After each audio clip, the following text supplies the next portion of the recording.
Hi, everybody. So nice to see you. So my name's Alistair Mook, and this is Vance Gilbert. Hi. And this is the Opening Doors project is a series that my musical partner, Stacy Babb, and I started. Thank you, Stacy. We started this 3 years ago, but since many folks here are new to this, a little bit of background. So actually, a year before Opening Doors started, I began a program with Reggie Harris called Race and Song, and I know Reggie's been here with Greg Greenway and has done their Deeper Than the Skin program. So we started a program for kids, and a year after that, I started doing an online series of interviews with artists with help from the UU Church down in Melrose with some seed money.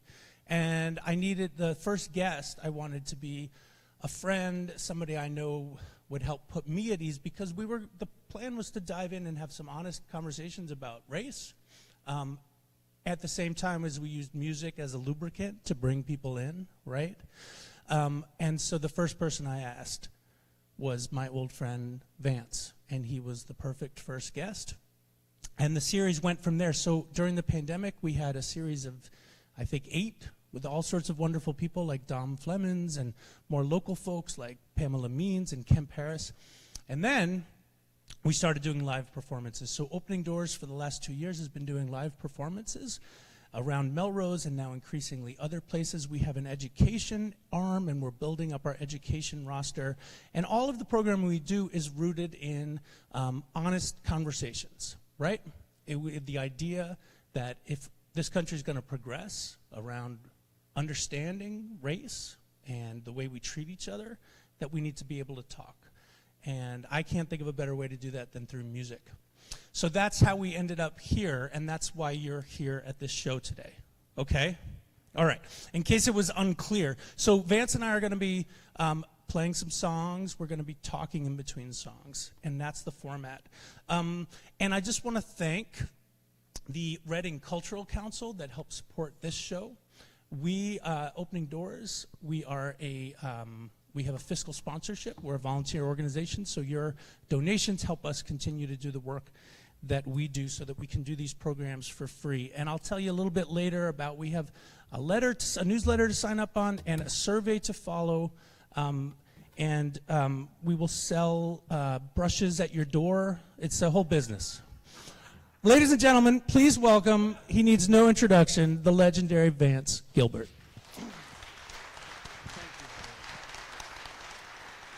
Thank you so much. Thanks for coming out here. Thank you. Oh my God, I'm so good. Thank you. I have been called a lot of things and a lot of situations musically. This is the first time I've ever been referred to as lubricant. But I'll take it if it furthers my career. Maybe if I was a rapper, I'd even call myself Acoustic KY or something like that. I don't know what. Hey, he started it. If you're offended, he started this already. I'm just opening the conversation, as it were, because that's what we're here to do, is have conversations about things. You can explain this to the children later. You're welcome.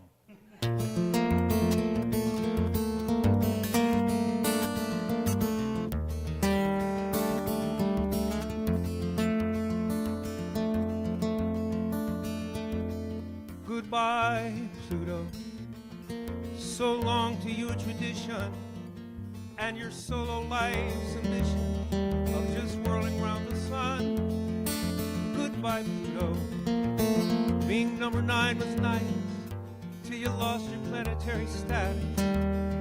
Now you're simply rock and ice. There are 8 that spin before you, and they use a bold ray that the sun gives to her children to turn the night to day. So goodbye, Pluto. I know it doesn't seem quite fair. 3,000 million miles away, and God just leaves you there and die. Think I understand when the spin gets out of hand.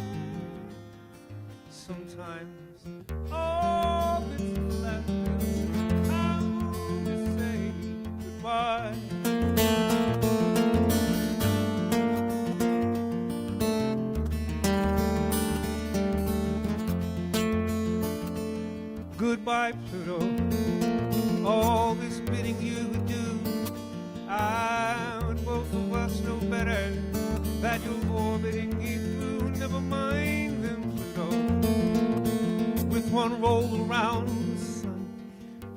150 years go by.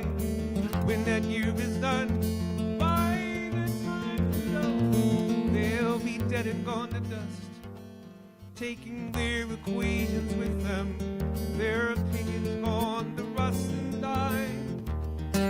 Think I understand when the spin gets out. Sometimes how to say goodbye.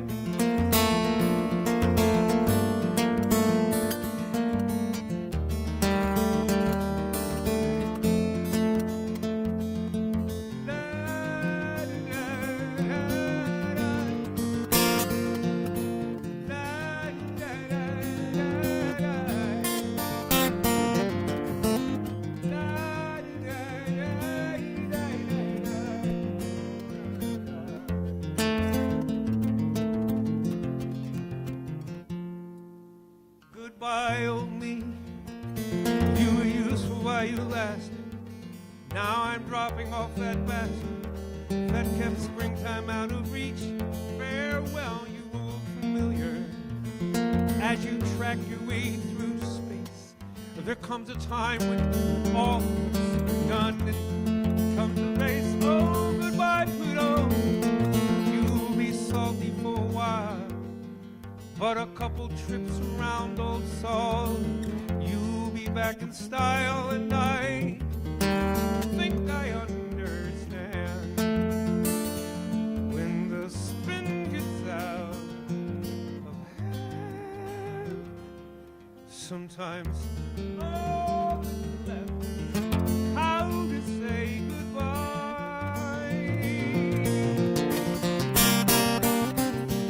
Sometimes all that's left is how to say goodbye.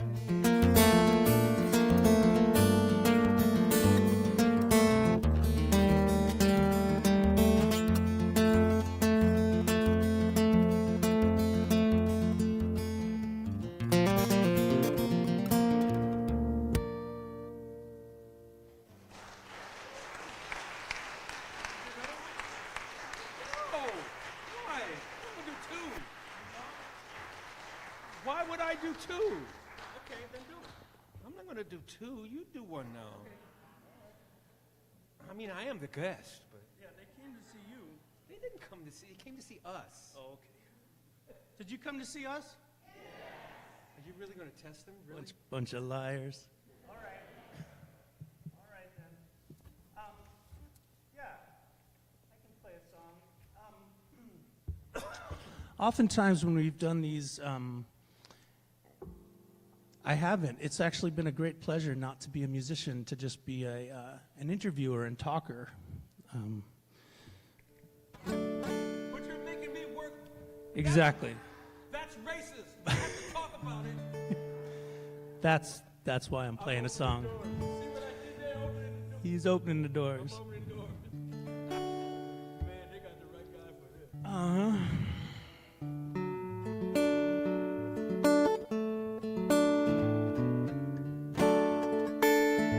My wife is like a little snoring pancake. I have to flip her several times a night. Her heart's as warm as old Doc Miller's handshake. And if I should die tonight, it'd be alright. If this is what an illness is, I'm happy to be sick. There's a rubber wall around me, and I'm bouncing off of it. And when I go, I look back with a twinkle in my eye and say, this is what it is to be alive. My cat Pepper chases her own tail and looks at me like, what else can one do? I'm always searching for your trail as well. I'd chase you down to Perth or Kathmandu. If this is what the world is like, I'm glad to just be here, chasing after you as each year chases after year. And if the darkness swallows us before the next we rise, this is what it is to be alive. How much heartache can one little heart take? How far can you bend a willow tree before the next hail makes our little cart break? I'm just glad you're here to ride with me.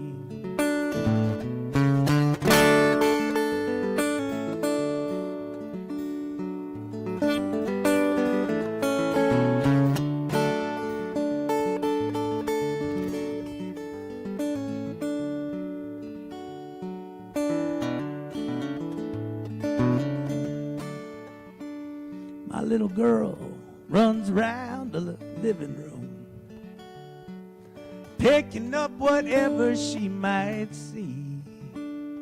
I'm right behind her, running round there too. It's all a circle game for her and me. If this is what an ocean is, I'm glad to be at sea, bouncing off the waves like you come bouncing off of me. And if we sink, I'll think before I take my final dive. This is what it is to be alive. Yeah, this is what it is to be alive.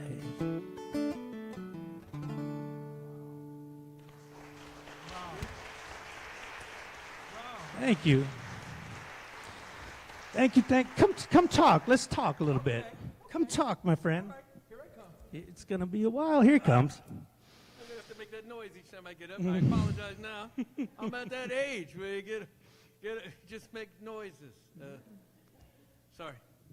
I don't hear any. That song. There's nothing racial in that song. So let's talk about something else. I want to know why you like songwriting. Let's start there. Why I like songwriting. Why do you like songs? Well, I started playing guitar and singing in college, but what I first started doing was playing bass. I wanted to play bass in sort of like funk and R&B bands, and then I realized that I really wanted to be more. You remember me from then. Oh my goodness! I forgot that you were we were friends. He's a cutie. Your husband's cute too. Anyway, yeah. So that's what I wanted to do, and then I realized I wanted to be out in front, and I just heard so much storytelling stuff coming out of the people that were standing out front playing guitar and doing whatever they were doing. There was a guy that played the coffee house at Connecticut College, Dave. I can't remember his name, but did you ever go? You never went out? Sarah, you're so funny. But he was so good, and he covered everything from. He did a lot of Kenny Rankin, and he did some James Taylor and Bonnie Raitt, and all the acoustic stuff that was the thing of that time. And I just wanted to be like him, but I also wanted to be sort of R&B-ish, funky at the same time. So I kind of did both. I wanted to be. My goal was to be like the acoustic folk version of Smokey Robinson or Barry White kind of thing. And then jazz came along, and that took me in another direction altogether. But rather than run down my whole history, that was the thing. That was it just took hold. And I was studying to be a biologist. And I managed to get my degree in I have a degree in field biology, and I studied with the likes of some kind of famous people that stood in front of tractors and stuff, William Nearing and Bill Nolan. These are all people that were just known for they were like revered professors, and also had they had been to jail because they were activists, and So I got my degree in biology, and I really loved that, but the singer-songwriting thing took hold, and I just wanted to tell stories. I just wanted to do this. Well, so here's the race question then. Here it comes. Oh, here we go. So at the very beginning that you started this, and I'm going to assume that the guy at Connecticut College was a white dude with a guitar? No? Yes, absolutely. Connecticut College was 97% white at that time when we went there. So you were already navigating these worlds where the vast majority of people didn't look like you. And when you must have known when you started doing the acoustic folk thing at that era, because it was very different 30 years earlier, I think, in some ways, but it was a pretty white landscape, right? Like, what were the thoughts? How did you feel about entering that world in your skin? I didn't know anything about landscape or worlds. Okay. I mean, you have to remember, I mean, most of us go to college somewhere between the ages of 17 and 20 years old. I was 16. I skipped second grade because I grew up in the Philadelphia school systems, and if you were black and you could count to a certain number between fingers and toes, they put you ahead and bust you, and you can have your opinions on busing or not, but I was bussed, and then halfway through second grade, they put me in third grade, so that flipped my birthday into going to college at 16 years old. And so I was young enough to not, I wasn't smart as any 16-year-olds today, let's put it that way.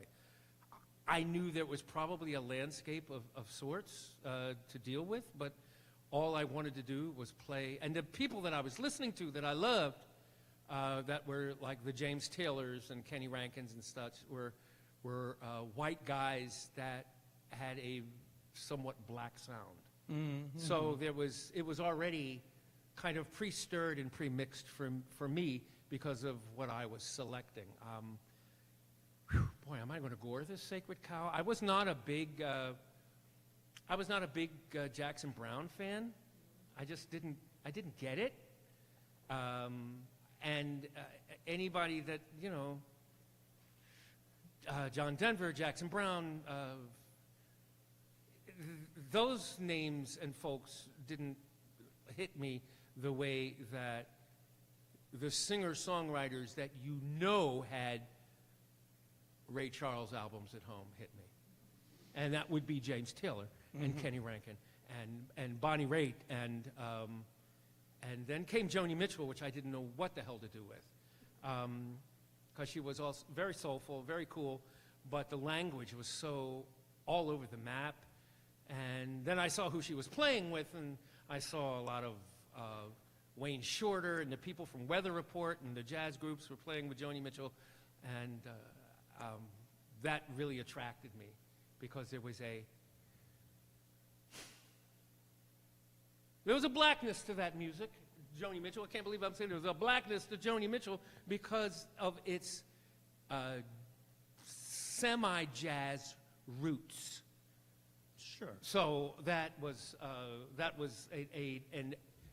an attraction to me once removed, as it were. Right. Yeah. And that Aretha Franklin, the movie of Amazing Grace, and on the album she does, it was a Carole King song, You Got a Friend, and James Taylor just had a big hit with it, and they brought it back into gospel, so they started with some of it, but You Got a Friend in Jesus, and then combined it with another gospel song. I haven't seen the movie. It's an amazing movie. Well, that's. But that song in particular, it stood out to me because it's like, here's a song that, like you say, it's completely rooted in black culture. Right.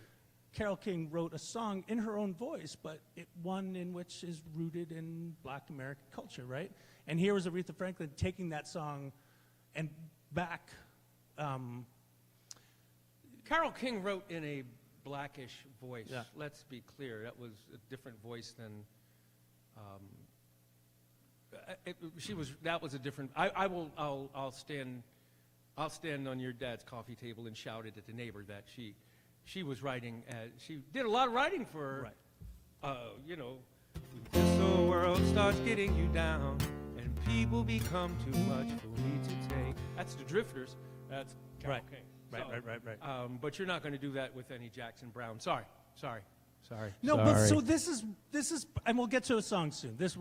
You guys start throwing things when you've had enough of the talking. But What I think is sort of fascinating about all of this in the music is that the music couldn't be more rooted in the history of the black and the white American experience, right? That's where folk music, pre-recording, came from. Two cultures that were steeped in acoustic music, that were singing, that were dancing, that were using music as a utilitarian, this is how we get people together, this is how you get laid, right? This is music, right? This is music. We dance in order to get married. And then, from the very beginning of recorded music history, the very beginning, in the 1920s, this is racialized immediately. So the very first records that are made, they separate out black and white music into race records and hillbilly records, right? And these are the two types of music for poor people, poor white people, poor black people, because the rich people are buying something else. They're buying what was pop music at the time. So this was, maybe we could make a little money selling records to poor white and black, but they have to be. But the music's all this, right? Had been. Always was. Had been. I mean, coming out of the hills, I mean, the banjo is a black instrument. Right. And clogging and step dancing are, you know, amalgams of African and Irish people like doing the thing together. Right. So the folk music, it is American history. It looks like this country. It's as mixed up. But when you come along and start playing the folk clubs in the 70s, 80s, when did you start? Late 70s? I've really playing in the folk clubs was late 80s for me. Late 80s. Yeah, I took Because you did other stuff first. Yeah, I did. Yeah. I taught multicultural arts in the schools with kids, and I did. I cooked in a restaurants for 3.5 years. So I didn't come out of college and do music right away because I suck. Yeah, I wasn't particularly good. I had an idea as to what I wanted to be and what I wanted to sound like, but I was not particularly good at it, and I'm still working. Well, you got pretty good at it. My point, though, is that the music is clearly as embedded as we are together as a nation, right? But those folk clubs were not. So here you come, and you're a black man navigating very, very white spaces. Was that weird? Was it hostile? Did you feel as natural as pie, or did you find your way through it? How did you do it? It wasn't a struggle because all that I would first 10 years of my life were all black neighborhood in Philadelphia, and I knew that because everybody in the neighborhood was black, and then we moved to a suburb of Philadelphia called Willingboro, New Jersey, which is right across to Delaware, and that was a very mixed neighborhood. And every third house was the same. Ranch Colonial, Cape Cod, Ranch Colonial, Cape Cod, Ranch Colonial, Cape Cod. And every family was different. Black, white, Puerto Rican, black, white, Chinese, black, white, Samoan. It was a real mix of people. But I started to, I was still into my R&B, funky kind of thing that I took from Philadelphia and my brother that was 10 years older than me. However, you couldn't help but get infused by what my friends down the street that I was walking to high school with, who were white. Yeah. And you couldn't help but take in the Beach Boys, really. I mean, and everything that they brought along. So you were practiced. You had spent plenty of time absolutely. throughout your life, which is pretty true to most black American experience, right? Most black Americans are much more used to navigating very white spaces than vice versa. Well, yes, and it depends on the level of your practice. Some people were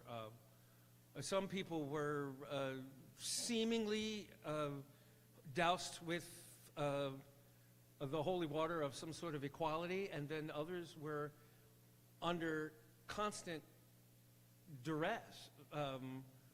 But at the picnic, everybody would talk about where, you could hear the parents talking about their practice and how they were navigating it. But being where we were was,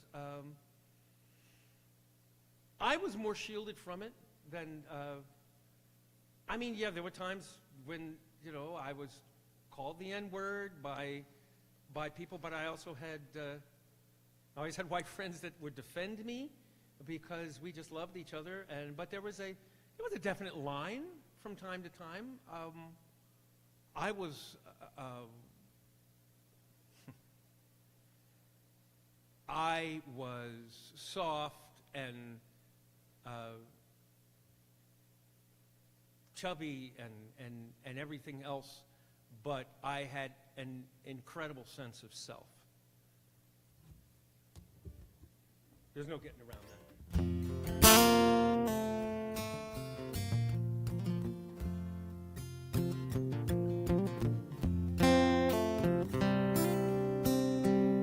I was such a strange boy, 40 years or so back then,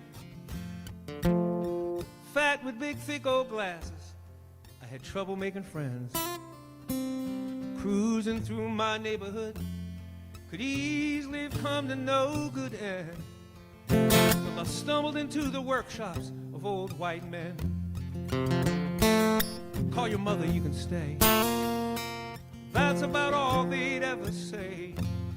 Then they'd take the lid off of some old wooden box, and inside would lay a gem made of string and spring, wood and glue. Right then and there, I'm sure I knew firsthand the raw ingredients of old white men. Old white men, you teary-eyed December 7th. Old white men, salute every flag they see. Old white men didn't care how cool I could be. A drop of glue will do to helping men. Put the cap on when you're through, said old white men. It was all ball-peen hammers and calipers, dovetail joints and acetone, tubes and printed circuits, screws and spokes and wheels. The difference between truth and opinion. When you're old enough, be sure you vote, and never trust a woman wearing more than 3-inch heels. Oh, white men, living cross-cut chainsaw lives. Oh, white men, they don't talk back to their wives. Oh, white men, thanks to them, I can sharpen your kitchen knives with a stone. Sometimes when I'm alone, I wonder what became of old white men. They synchronize their watches as on and on time marches. Their belts need extra notches as their waistlines grow big and round. I call their wives up often, and I carry their husbands' coffins as these gray hairs of my own chase me down. Over the years I outgrew my awkward situation. I went to college, joined a cause, became the black man I never was. Over the years I learned to view old white men with suspicion, 'cause I heard the world was run to ruin by old white men.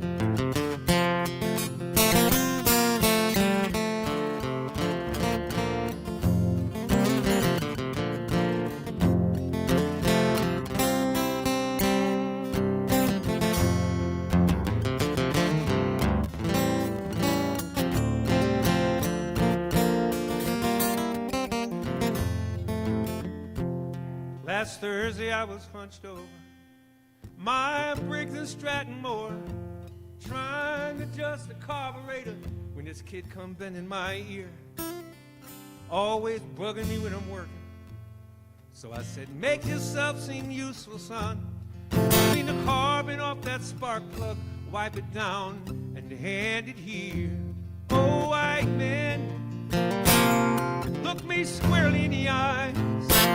Oh, white man, they look right past my skin. Oh, white man, I can hear them oh so clearly. Are you gonna just stand there with that sanding block, son? Well, make it so these pieces fit again.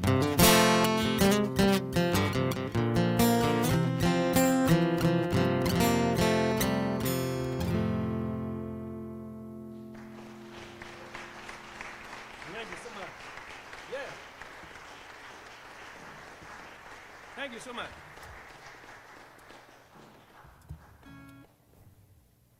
Such a beautiful song. Thank you. Thank you, Mook. Appreciate it. Vance came over yesterday. He said, why are we doing this? Because I said, I don't know. I just wanted to see you. And you just come from building planes at home. Vance is a nerd, everybody. What's sad is that everybody here already knows Yeah. that. Everybody else is like, duh. Yeah. And then we tried to play tennis. Then we played tennis, though. That was ugly, man. I look good. Huh? I look good. You did look good. I did a lot of this. Yeah, he did a lot of. But I mean, my strokes look good, but Yeah. they just.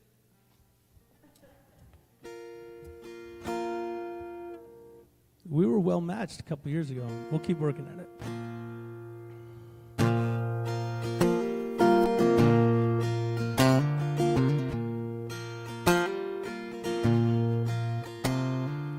Love it or leave it, it's us against them. We're gonna make it great once again.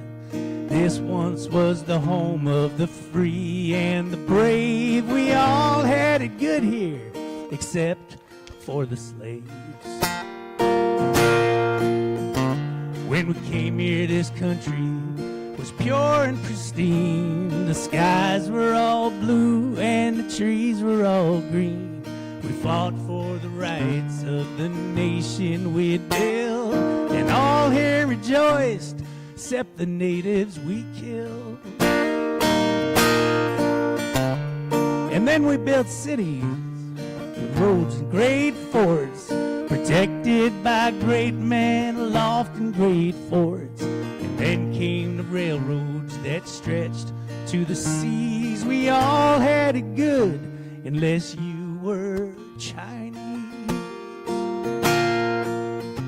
Then Abraham Lincoln, the guy with the beard, said no more to slavery, so that disappeared. And that was the end of race problems. We know black people were equal, except for Jim Crow.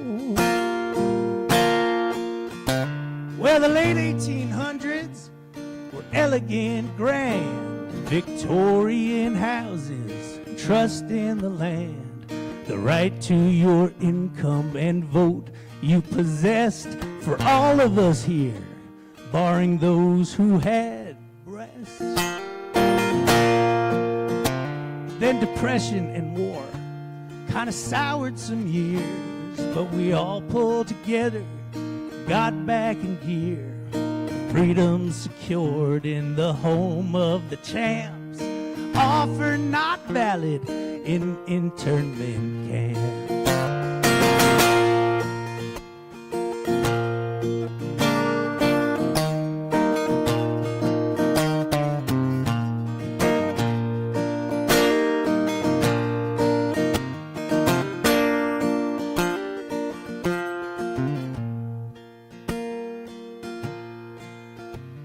The 50s, that's when things really improved. The GI Bill and your mortgage approved. Employment was high and the future was bright for everyone, all of us, if you were white. And that's what we mean by be great again. Let's get ourselves back to where we were when freedom, prosperity, peace all prevailed for the Caucasian, Christian, straight, middle-class male. Love it or leave it, it's us against them. We're gonna make it great once again. This once was the home of the brave and the free, the world's greatest nation. If you looked like me.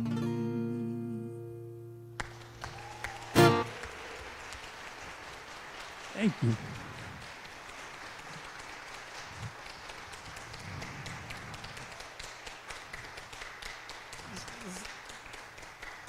So we had a talk yesterday. He was ambivalent to play that song. He says, well, it's so on point, and, it's, blah, blah, blah. It's just like, and I was railing, oh my gosh, this is a really honest conversation. Yes, There's a certain stripe of social justice song that tells you what to think and barely rhymes, and it hides underneath the guise of let's do this all together, and it often just makes me grit my teeth, and I'm old and I can go ahead and say it like that, and you can take me aside later and say, but it has a place today, it's important. I say, I don't care. You need to work. The song needs work. It needs to be a song. It needs more intensive songing for me. Don't just tell me how to feel and how to think. That song has vignettes of how to feel and how to think, but it's so cleverly done, and it's so well rhymed, and all of the things that we get it. We get that the story is, we get that. Well, everybody knows that story. Most of the audiences we play for will know that story and all, but it's so well done that it gets an A+ pass. And that makes, it does. And that makes me want to ask you a question. Yeah. How do you feel about, and I'm going to use the term blanketly because you can be one of these to pretty much anything.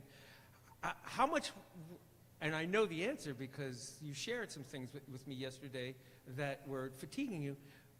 How does it feel to be an ally? Have to, be white and think black? Or be white and think how black people think about you being white and the blackness that I'm being in the midst of your whiteness? I'm really glad you asked. You know what's Vance. sad is that lady understood everything we said. She's like, you're damn right. What he said. Let me tell you, it's really, really hard. It's a lot of hard work. You wouldn't understand. My life's very hard. But did he just say it's a black thing you wouldn't understand? That's a black line. And I also want to thank the black people for coming out to this tonight. But go ahead.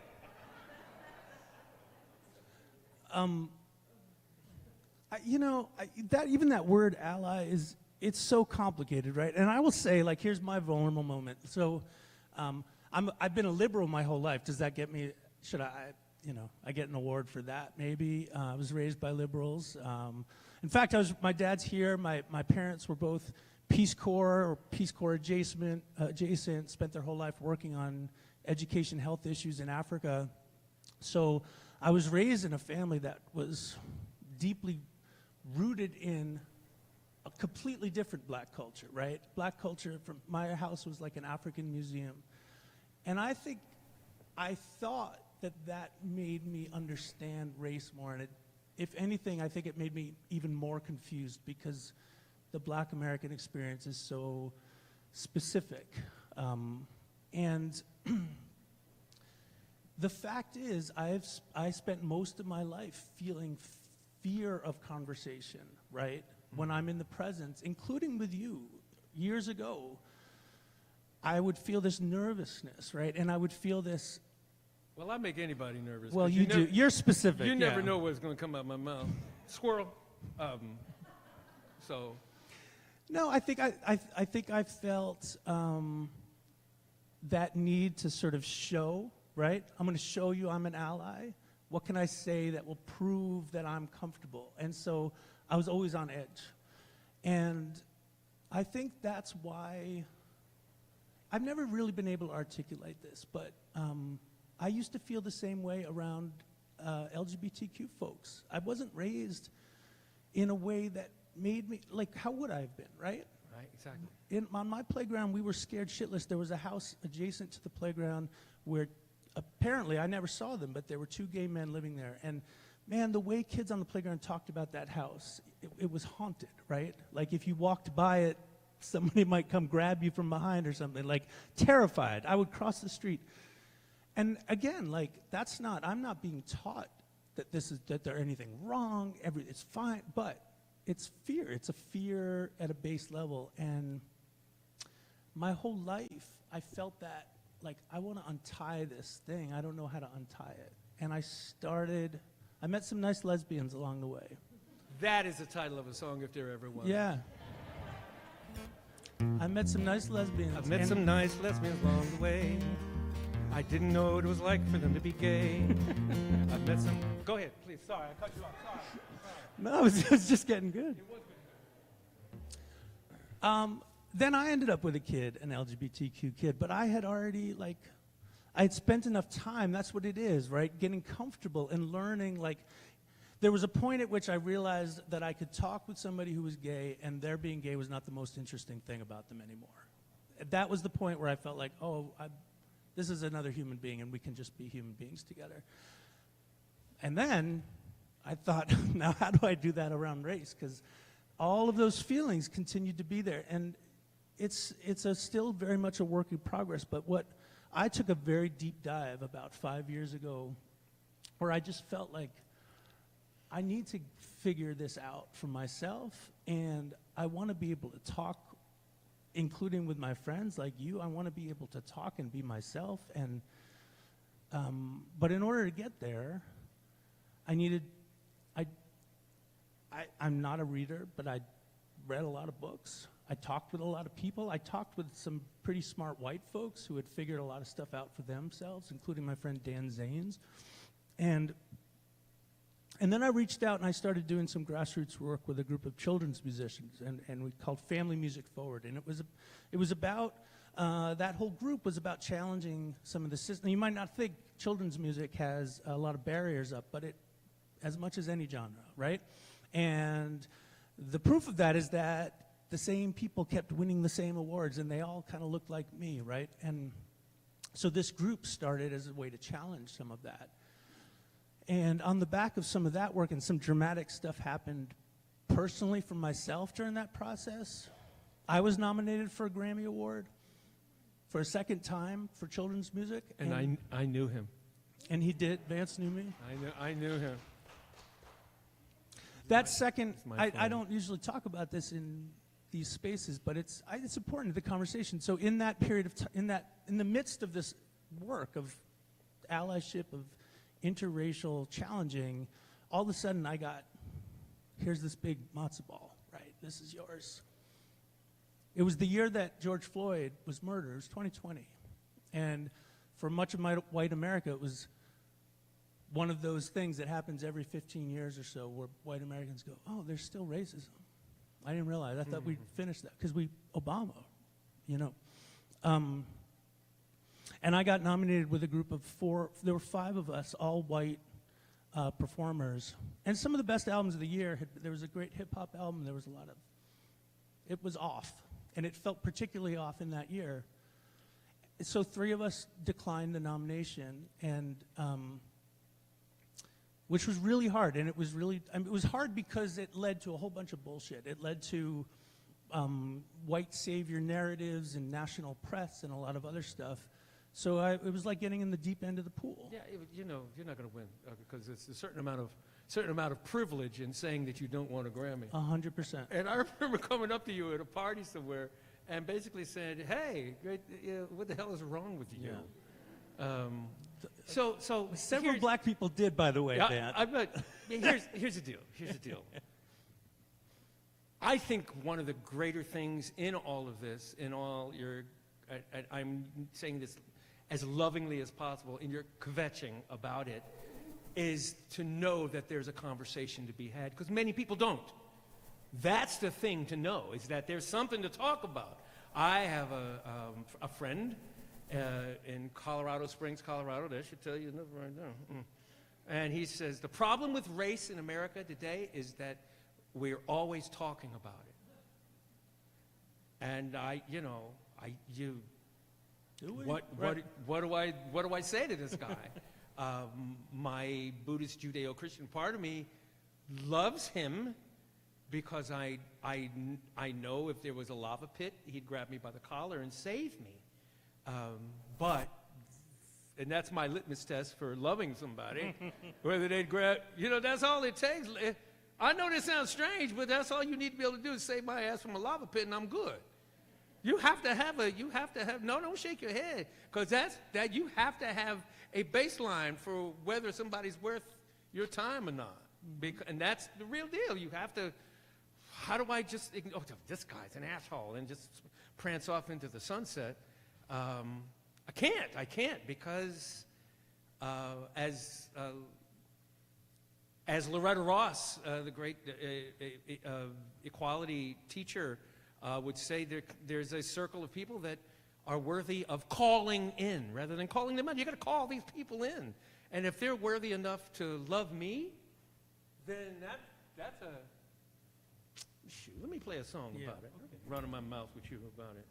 You just nodding your head with your. I know what my Grammy. Dumbass. Taking a Grammy. I'd have taken that Grammy. I'd have taken a Grammy and about $100 and been very happy with that. But I'm just mumbling now. I'm just mad now. Now you got me mad.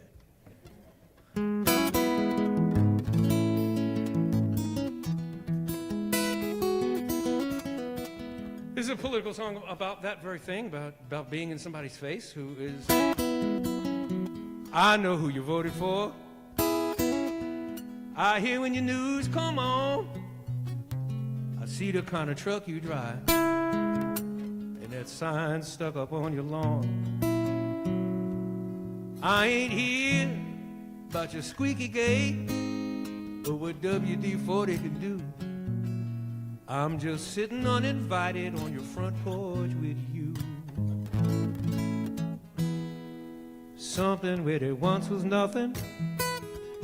That's one crazy ass disease. Nothing said can bring her back.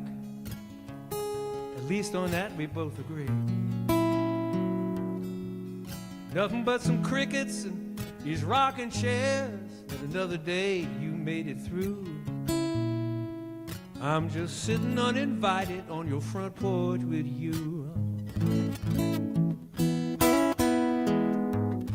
I recall how she got mad when you cussed me across the fence.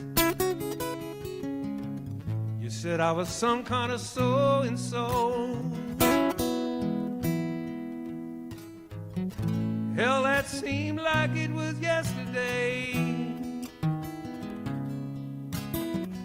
Hell, that seems so long ago.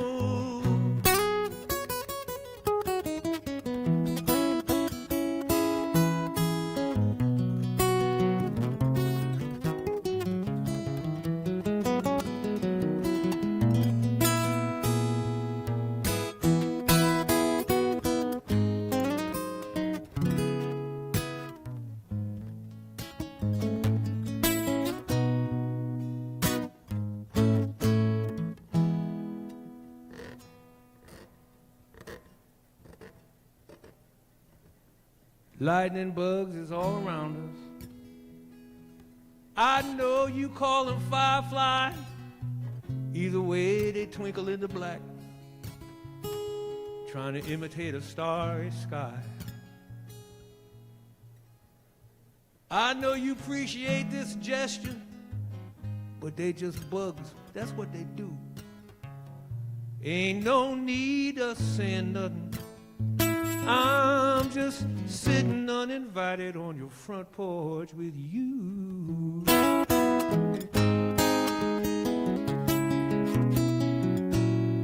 I'm just sitting uninvited on your front porch with you. Thank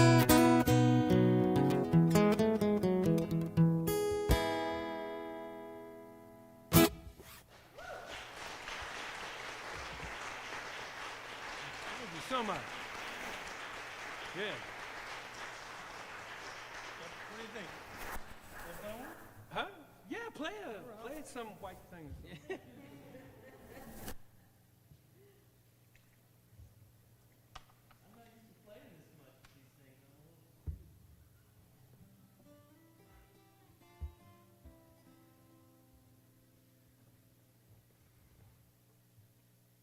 I didn't finish that thought quite about all that work to be able to understand each other, right, is a starting place. But then you need to show up.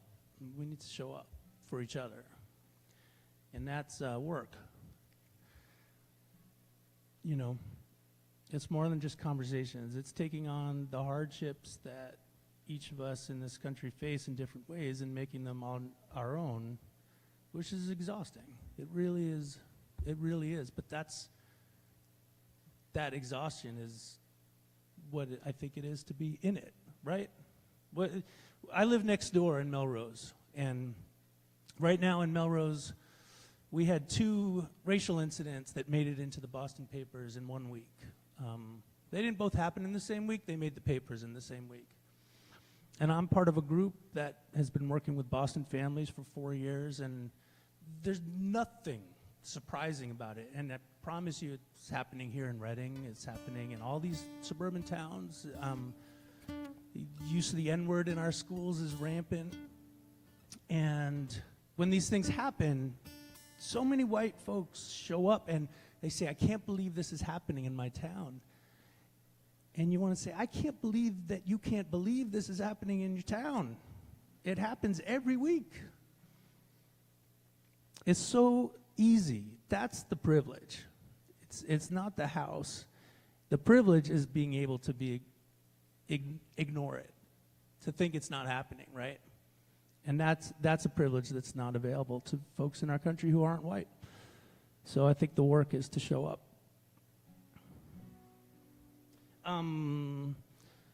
Here's a guy who showed up. I'm not going to suggest that we show up necessarily in the way he did. But here's a guy in history who showed up. There was a book on our mutual friend Mark Arelli. I was living in Iowa and staying at his house, and he had a book on his shelf called Cloud Splitter by Russell Banks, who grew up around here in Stoneham. He spent much of his time in Stoneham growing up. Wonderful writer. I said, that looks really interesting. Can I borrow it? And Mark said, no. And I said, why not? And he said, because you'll write a song about it, and I'm going to write a song about it. And I said, I won't write a song. It just looks like a good book. But it was such a good book. So I wrote it by mistake, and he was very nice about it in public.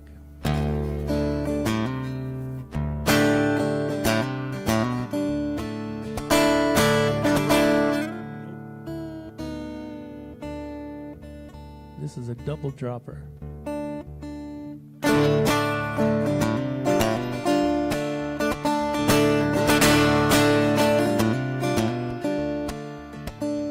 A father farmer far off in the hills, rich in family, poor in dollar bills, struggling with the call of heaven's host,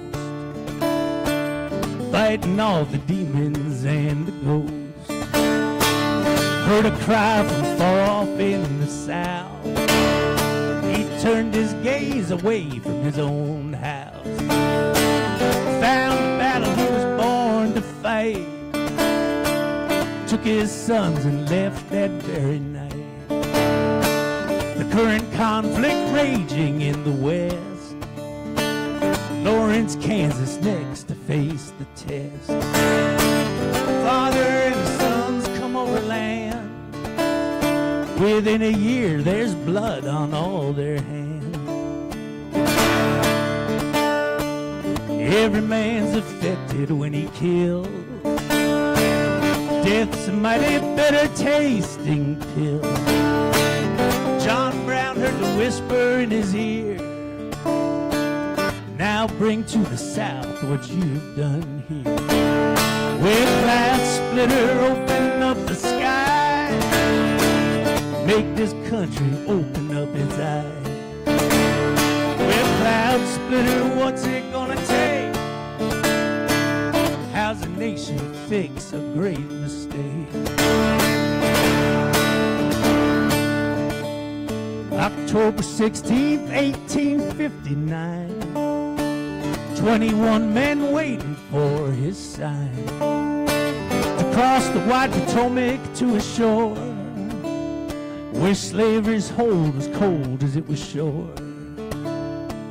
Harper's Ferry fell without a fight. and 60 prisoners taken on the night. A fully loaded federal armory, but no slaves came to claim the weaponry. By next day's end, the army shot them down. They captured some, including old John Brown. Dragged them to a local court in chains. 2 months later, all of them was hanged. On the stand, John Brown addressed the court, his right hand on the Bible for support. Remember, those in bonds is bound with them. I'm bound by laws of God, not laws of man. A cloud splitter, open up the sky. Make this country open up its eyes. Well, cloud splitter, what's it gonna take? How's a nation fix a great mistake?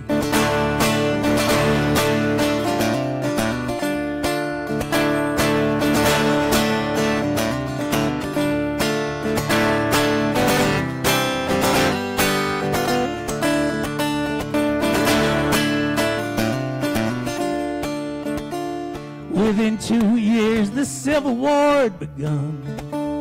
There's many reasons, John Brown being one. Though Abe Lincoln never did intend, he finished what Brown started in the end. Washington is on my dollar bill, Jefferson's memorial on the hill. John Brown gave his life for our great sin. The textbooks almost never mention him. Racial fear still fuels this nation's fire.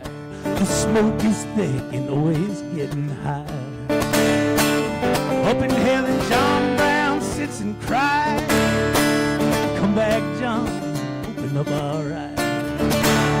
Yeah, cloud splitter, open up the sky. Make this country open up its eyes. Yeah, cloud splitter, what's it gonna take?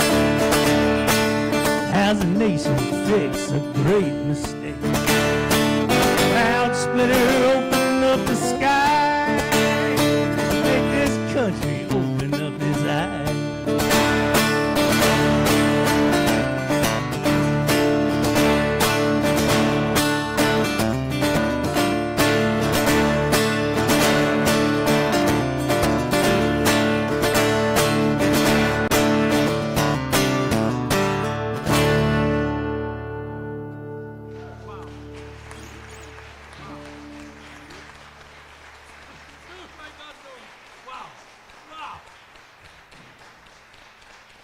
I threw Abraham Lincoln under the bus twice and only 3 songs. Do you guys have, we have got a microphone here. Maybe you got some questions for Vance or for us together? Would you be interested in that sort of thing? No, they're not interested. No, they're not interested at all.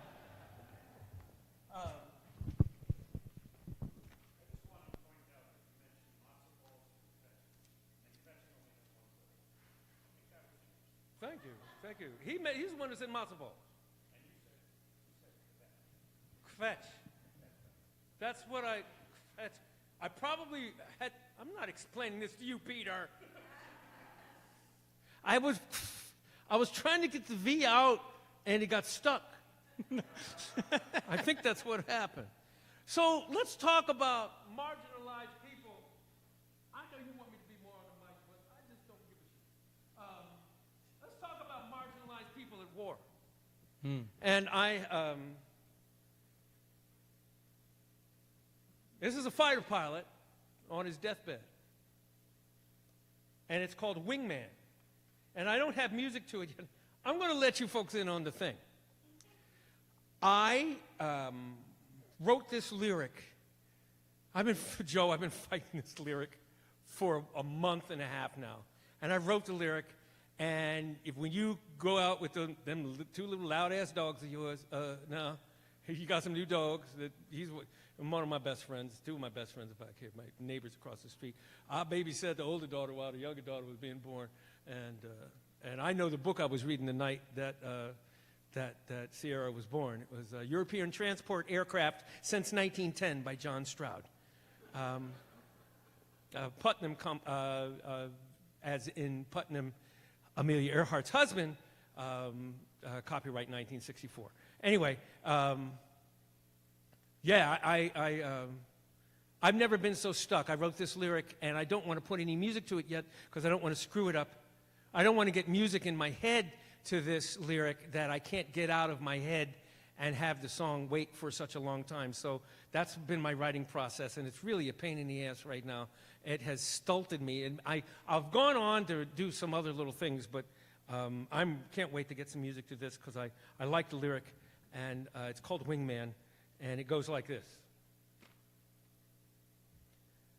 Picture a clock on its back, and he's at 12 straight ahead. I'm at 4 at my captain's shoulder. That's a wingman. What he can't see on his 6, I'm his eyes there instead. Got his back like a good soldier. That's a wingman. I'd like to tell the story of some enemy invasion and a 2-man team that won the war from our corner of the sky. But the beep of that machine over by the nurse's station will be my indication that my tank is running dry. And what I whispered into that mask at 40,000 feet, only God and the whistling wind will ever know. And if it keeps me out of heaven and the arms of my sweet Savior, then so be it. Let me go out as a wingman. He retired in 1973, somewhere where the fishing was great. He took a collar full of stars when he died in 98. His wife called to tell me, laughing through her tears, she said, I know how much you love him, but she got no goddamn idea, because beep of that machine over by the nurse's station will be my indication that my tank is running dry. And what I whispered into that mask at 40,000 feet, only God and the whistling wind will ever know. And if it keeps me out of heaven and the arms of my sweet Savior, then so be it. Let me go out as a wingman. Bridge, bridge, bridge, bridge, bridge, bridge, bridge, bridge. I'd have to kill you if I told you where we flew and where we landed, because you don't have the clearance and you'd never understand.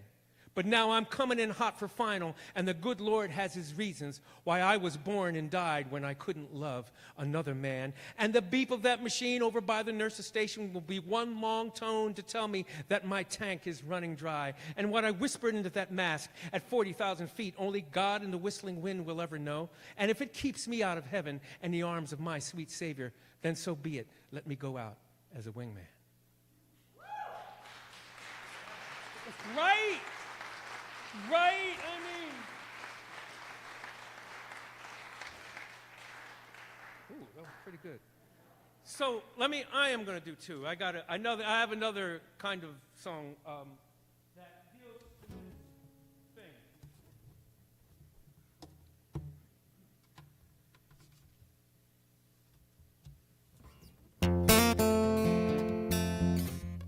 I don't really like karate. I don't want to hit nobody. I would rather talk some sense than deal with all this self-defense.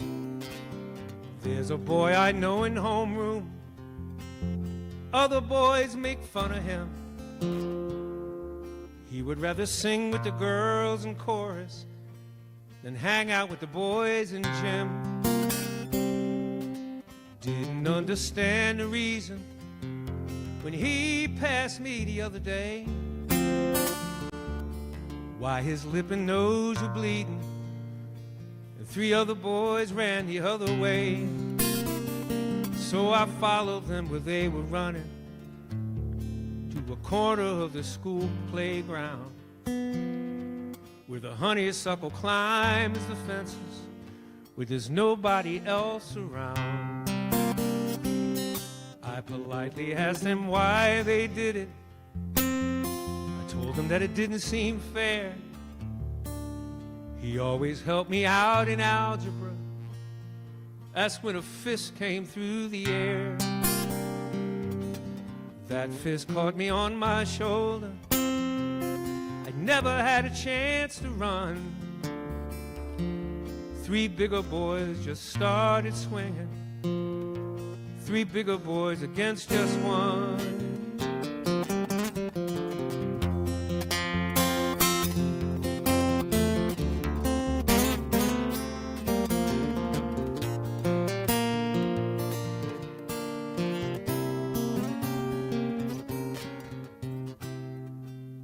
Sorry that I tore my jacket when I made the first boy slip.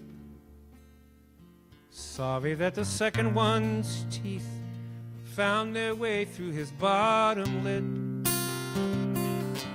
Didn't mean to make the third boy pee his brand new khaki pants, curled up in a ball before me. Sorry about that circumstance. I don't mind this week's detention. I look out where my schoolmates play, see the singing boy head high walking, see the other boys clear the way. I don't really like karate.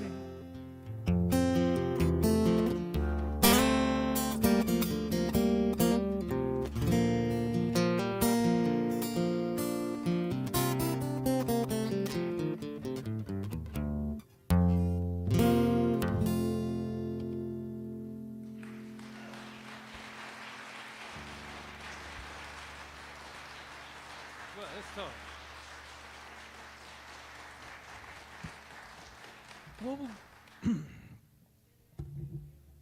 Huh? That was the second one. That first one was one. She's always like this, Vance. That's Wendy. What? I'm a folk singer. I got tons of those at home. Don't worry, that's fine. You guys have any questions? Boy, I've never met a crowd that was so content. Okay. Amelia, can you help us? The questions could, be about anything.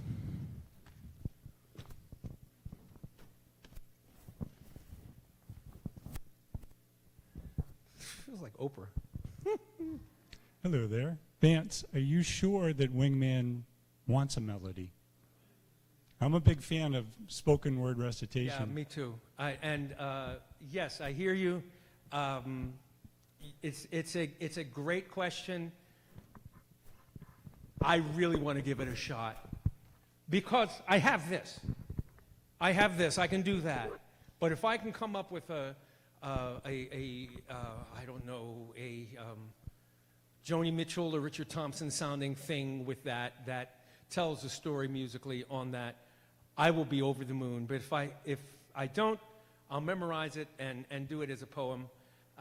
It's great. Yeah, I'm a fan of spoken word too, but I'd really love to hear that roll somehow or another, so that particularly, there's something musical in it, in its cadence, and there's also something musical in it with the beep of that machine in the background. There's things that say it's crying out for music. So thank you. Yeah, there's that. Mind your business, sir.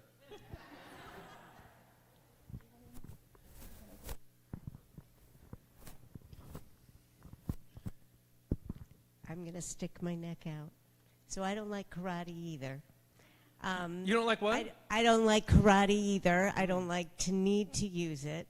And I'm tying this question to the theme of opening doors and race conversation. So when I see someone hurt or marginalized, I want to do something. And then there's the question of white saviorship and when to jump in and when to wait and what to do. And I don't know if I'm out of line for this conversation, but that karate song, just that I think it's great that the defense happened, but the white savior accusations now too just reverberate for me about when to jump in. Got you. You do realize I'm not white, first of all. And the narrators and such in that song can be pretty much anything. The other thing about that song, it was more about this. I do realize you're not white. Okay, I'm thank you. See, you're halfway there. Thank you for answering But I me that. am. But what I'm saying is that the song was more about defending. I was hoping that song painted a picture of that little boy going up to these three and asking them, starting the conversation, why did that happen? And they went at him, and he had to do something. So he could either be Christ-like and take the blows and turn the other cheek, or he could defend himself. And he was asking them, fourth verse, very clearly, why were they treating him that way? And what he got was a knuckle sandwich, and they paid for it. So, in light of that, the antagonists, the subject, and the protagonist, I almost don't know what you're asking. But I do. I would like to answer that away from the song, if I can. How can we do Can I that? jump We're in? talking about the song. The No. song has nothing to do with white supremacy. Much. No, No, I didn't. I I talked think it about jogs something. savior. White Being a savior. Someone white jumping, and I realize that you're black, but someone white jumping in to help someone in a situation. Okay, that's not what Okay. the song was about, right? But can I take that question?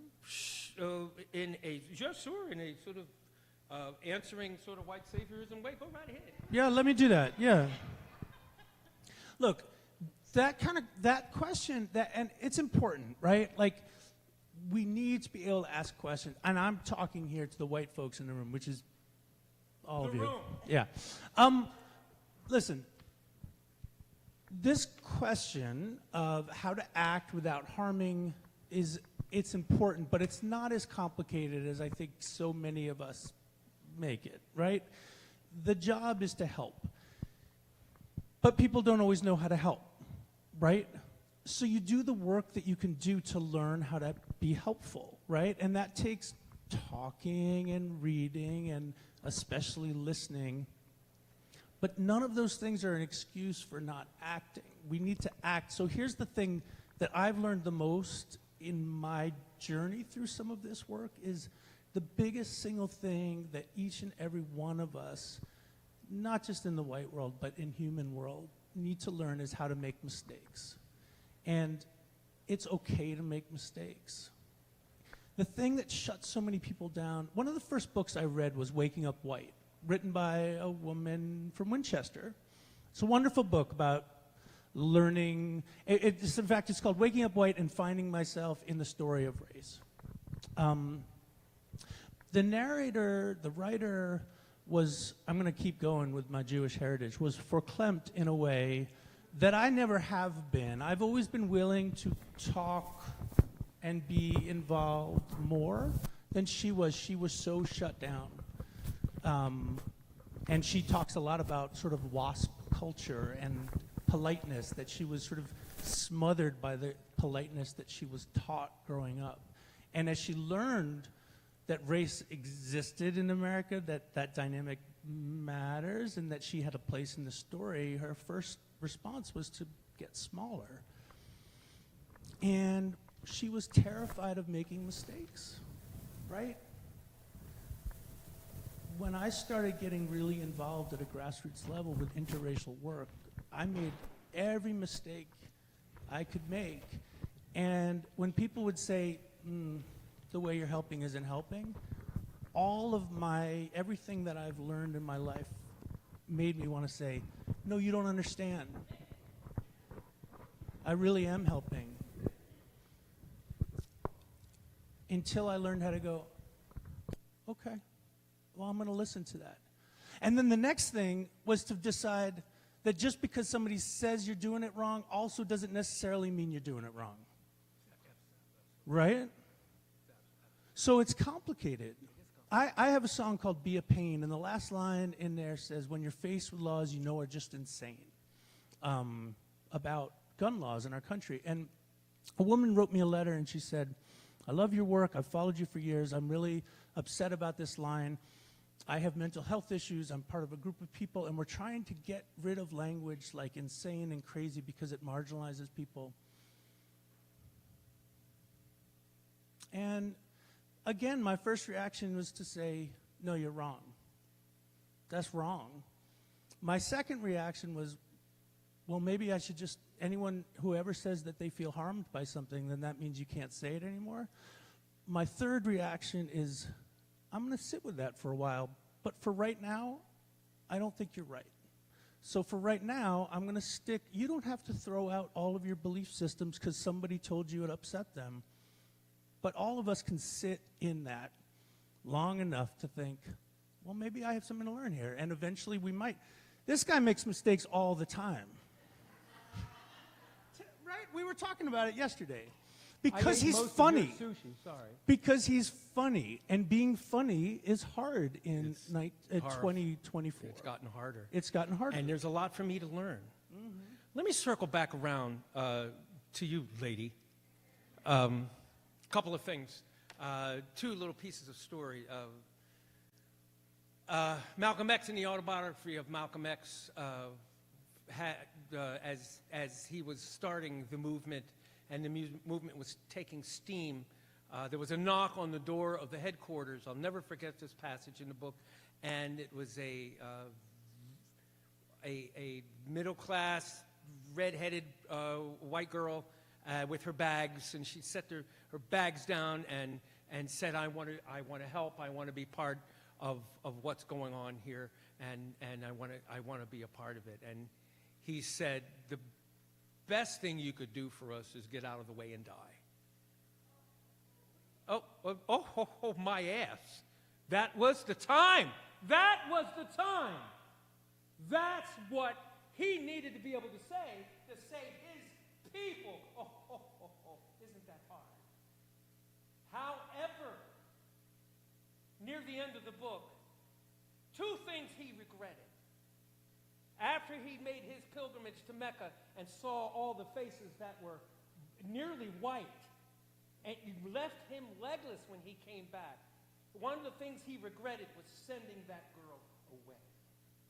Because, and many people think, conspiracy theory-wise, that's one of the things that got him killed, is that he was starting to develop the idea of allyship. He was starting to see people as more than the colors that they were, which is what he did for survival, which is where that whole idea of, well, there's no such thing as a black person being racist. There's no such thing as reverse racism. That's just protection. But it was starting for him, it was starting to move that way. Let me bring it closer to home with the song. I played it first time it was a year before my album release at Passim. It didn't make it to the album, so I played it on this one night at Club Passim. And a man and his wife came up to me, and he had to be this tall, and he came up and his lip was quivering, and he said, that song, Honeysuckle Fences, meant so much to me. He says, it meant so much to me. And he burst into tears and ran off. He burst into tears and headed up the stairs out of Club Passim, and his wife and I said, is there anything I can do or what? I mean, clearly the guy is moved. She says, no, you don't understand. He was one of the kids that did the defending, and he has not processed it yet as to what he had to do to defend his lesser being friends around him. That's not saviorism, that's protectionist. That's something that he was compelled to do, and nothing else to do. Anybody here study martial arts even for a minute? Self-defense? What are the first thing they tell you to try to do if you are in a situation that you're being accosted? The best and first thing you can do. Do you remember? Huh? Exactly. Run. Run. That's what they teach you to do. Find a way out. Fighting is the last thing to do. However, I constructed that song, so there's a honeysuckle fences. I followed them where they were running to a corner of the school playground where the honeysuckle climbs the fences and there's nobody else around. That boy had no choice. What he did to defend himself ended up showing these boys he's not to be messed with or anybody else in his purview. That's self-protection for anybody of any color, stripe, and those that have the power to protect them, which is all we're asking our allies to do, those that are in position. I ain't gonna lecture you people no more, you know. Play a damn song, Alexander. All right, okay. Tired of hollering at these people. Damn it. You better buy some CDs too. I'll kick somebody's ass. Get over here. Pay what you want. We don't care. Whatever you want.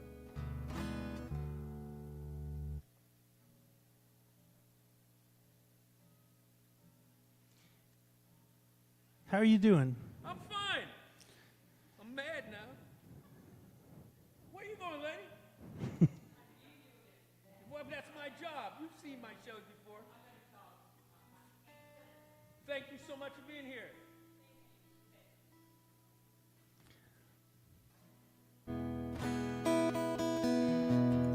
Well, when Reggie and Harris and I go and we talk to kids a lot, it's a different conversation, right? We present in a different way because kids process in a different way. It's actually much more wonderful. Although you guys are fantastic, but you know, it's open. It's open, and we're honest. And when Reggie and I started, we were talking about race because this was my instinct, right? We're going to go have honest conversations with race, but it ended up being about everything. And one of the things that we do is we sort of talk about our identity a little bit at the beginning of a program. You may see some differences between us, but we also have a lot of things in common, and we'll kind of go through what we have in common. We have way more in common than we do apart, and that's part of learning, right? Reggie, as a black man, has privileges that black women don't have. As a straight man, he has privileges that LGBTQ folks don't have. And, you know, learning that was very helpful to me, I think, in learning that we all have work to do, including you and me. Yes, sir. More you than me, but go ahead. Yeah. Will you help me sing this one?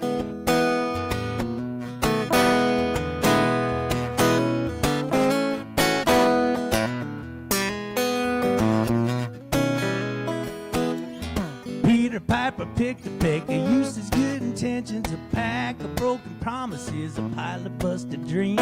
You can't get down the road when you're headed all directions. You better pick a path because you're busting at the seams. Everybody got to find their own way to heaven. There ain't nobody gonna show you the way. The sun will keep on rising and the sun will keep on setting. Ain't no tomorrow, better live for today. Well, you're talking in your sleep, you're sleeping when you're walking, you wish for when you're waking, and you're waiting for a sign. Open up the door, can't you hear the future knocking? It's saying better live because you're running out of time. Everybody got to find their own way to heaven. Ain't nobody gonna show you the way. The sun will keep on rising and the sun will keep on setting. Ain't no tomorrow, better live for today. Your turn. Everybody got to find their own way to heaven. Ain't nobody gonna show you the way. Everybody got to find their own way to heaven. Ain't nobody gonna show you the way. The sun will keep on rising, the sun will keep on setting. Ain't no tomorrow, better live for today. The sun will keep on rising and the sun will keep on setting. Ain't no tomorrow, better live for today. Let's try the whole thing. Everybody got to find their own way to heaven. Ain't nobody gonna show you the way. The sun will keep on rising and the sun will keep on setting. Ain't no tomorrow, better live for today. You know the universe was born without a father or a mother. There wasn't a beginning and there'll never be an end. But you and I were born to die. We're headed for the gutter. Better get your shit together before you wake up and you're dead. Hey, everybody's got to find their own way to heaven.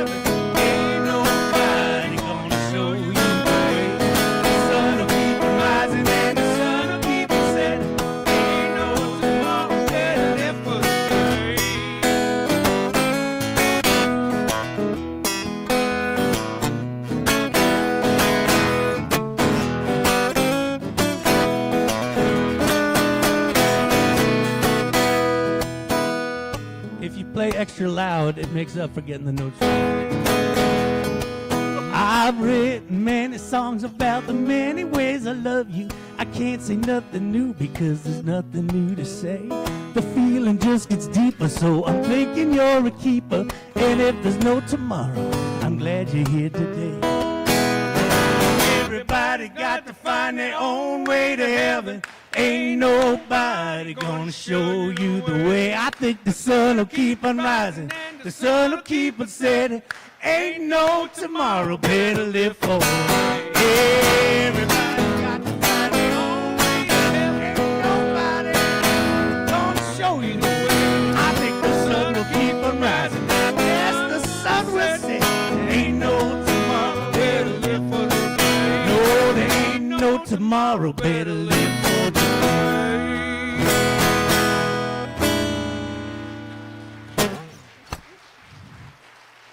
Do that other one of yours. Do that other one. I want to sing with you one. All right. I think this will be our last song. I hope you guys have enjoyed this. Have you enjoyed it? So listen. I wish they would have played more and not talk so much. I know. We know those things. I mean, come on, we're in the Northeast, for Christ's sake. Goodness gracious, they're two talents on stage, and they're going to run their mouths about race. I mean, look how... I mean, We do get some of that feedback. That's I'm true. sure you do. My But you know, golly you can gosh. see Vance all the time on Monday nights online, and he'll play songs for you to put you to bed. You can go see him in his own shows where he still will frankly talk just as much, but just talk more nonsense than tonight. There's his latest CD, The Mother of Troubles, over there. It's beautiful. I would encourage you to sign up for our Opening Doors newsletter. If you'd like to make a donation, you can, and we'll send you a survey afterwards, an email, because we're learning as we go. Okay? And we're going to sing one more song that Vance wrote. It's just gorgeous.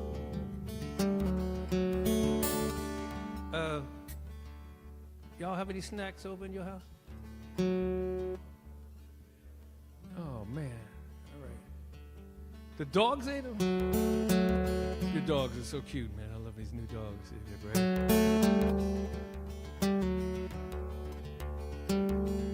This is just another example of, I hate introducing and telling songs, what the song's about. But one of the things about this song is that even within a culture of people, nobody's absolutely getting things right.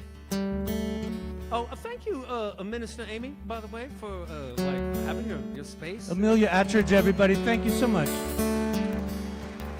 Thank you to the church and the volunteers tonight, too.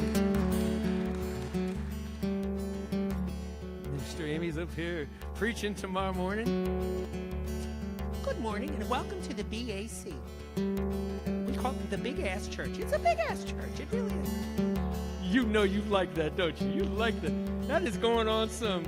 This is gonna be some stationery and T-shirts, and the diocese will have your head, but it'll be worth it for as long as you. But Congregationalists are kind of like Unitarians a little bit. It's true, you know. It's great in here. It's great. The only time you hear the words Jesus Christ in here is when the janitor falls down the stairs. Anyway, look into this song here. Thank you so much for hanging out with us and me. I wish I had the tools back then to see those fools who fools back then and stand tall enough in my own black skin when they rang the recess bell. See, I was part of that cartel of kids that did that awful thing we did, locking hands in a circle, shouting, hey, look, it's Black Rose Shelf. It wasn't like I didn't have a choice. I'm as guilty as those other girls and boys, with satisfaction at your silver tears, as down your face they fell. Didn't matter what they screamed or yelled. For once it wasn't someone else. Point a chubby light-skinned finger, singing, hey, look, it's Black Rose Shelf. I never had the chance to say I'm sorry. You never had the chance to tell me to go on straight to hell. If I could take it back in time, what a different story I could tell. Oh, God bless the Black Rose shop. Now I've been punching bag and bully bait, familiar with how they operate. A fat-ass sissy they could hate. Oh, I knew the blueprint well. But here my skin was lighter than, like my black ended where yours began. Licensed to join that loathsome clan, singing, hey look, it's Black Rose Show. I never had the chance to say I'm sorry. You never had the chance to tell me to go on straight to hell. If I could take it back in time, what a different story I could tell. Oh, God bless the Black Rose Show.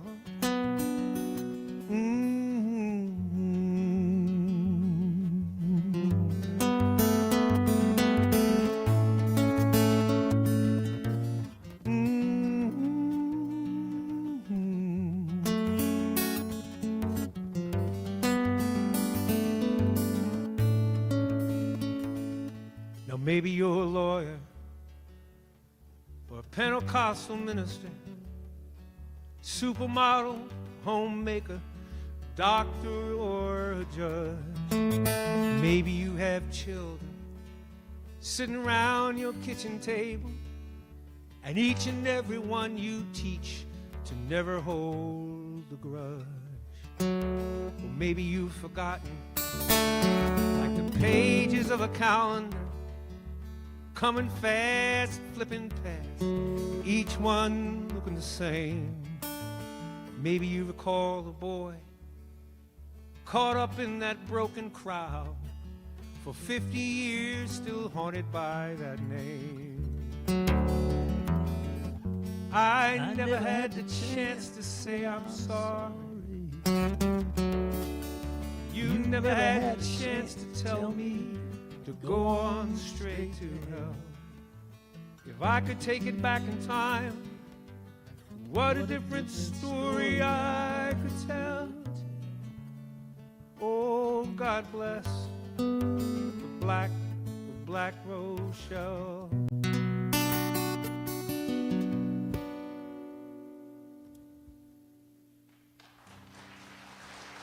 you kidding me?